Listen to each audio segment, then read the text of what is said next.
Ula.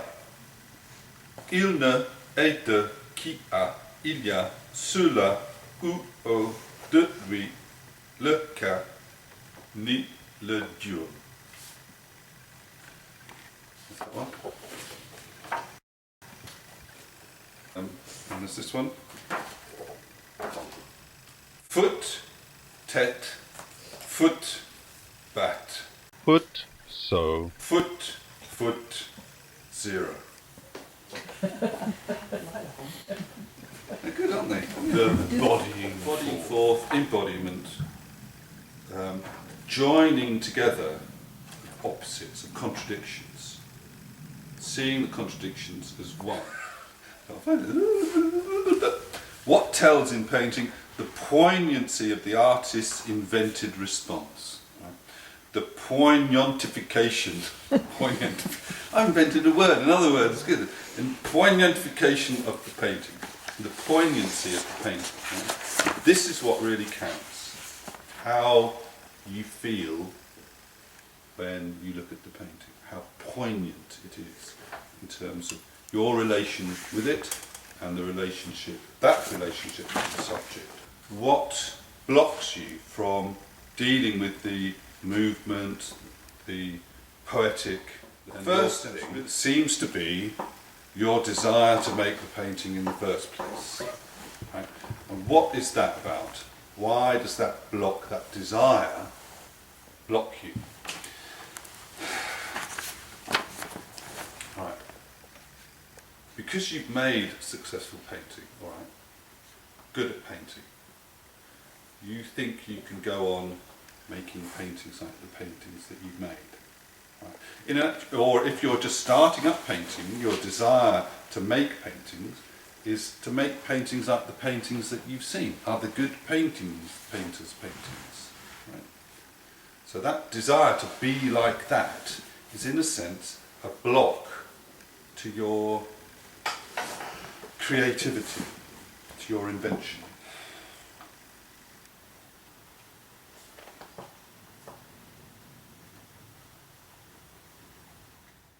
So the problem with my second big painting of the Blocages, if you like, is that, oh, I've done this one, I'm feeling really good about that one, I'll do the next one. And the next one is in the same manner, if you like, as the first one. It has some of the same marks,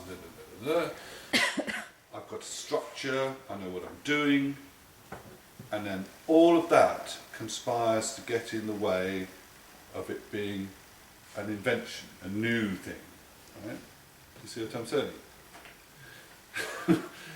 How unfortunate is that? Right? And then what happens then is you get other things become associated. You become angry with the painting. Being angry, having an argument with your painting, is a real block. It's like bad behaviour, and it's a practiced behaviour. Being angry is a practiced behaviour. You have been practicing. You've been taught how to do it. You've been copying other people who get angry. Better to smile and start to collaborate with your painting and begin to see what the painting, the matière, the materials, the paint are telling you back what to do. Okay? And the reason you're getting angry and the painting isn't working is because you're not looking at what's happening in front of you. You want it to be like something else you've already seen. Alright? Instead of it being like something that you don't know. Alright?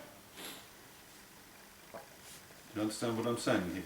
And this is a very, if you're being inventive and if you're going to make new paintings, you have to be inventive. So you have to really try and collaborate with your painting to be like something that you don't know about. Okay? Then you're frustrated because it's not working. Right? And this is a practice habit as well. Practice. The three main blockages are your desire, okay, the anger, crossness with it not working, and then frustration with the whole, why am I doing this in the first place, that routine, which comes round. Okay? So, we have these 4 little corners of painting, which I've been talking about for a while now. The movement. You have to understand that nothing is static anymore. This is where the flux comes from. There is no perspective. Everything turns, is turbulent, is moving the whole time. And you select within that turbulence your pathway, where you're going to point yourself, what starts to feel the thing for you. And how do you do that? You do that through your painting, through the matière, the stuff. Yeah? Okay? The movement, everything is moving, nothing is still, it's all change. The movement, you have to learn to deal with this movement. Get your painting to show you how to do it through the matière, the stuff, the substance, the paint itself.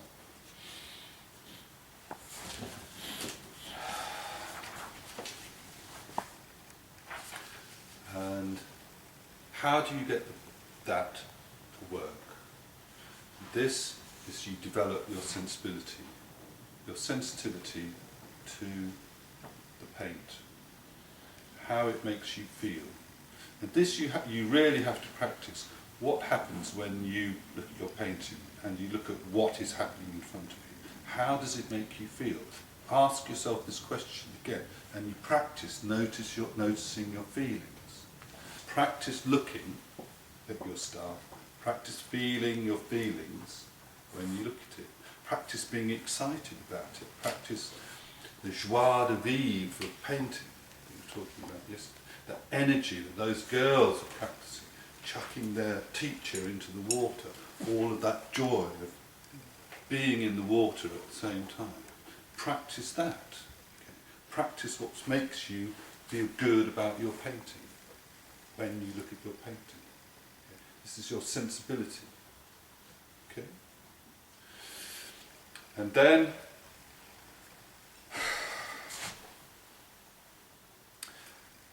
this will help you deal with the poetic. Okay? And the poetic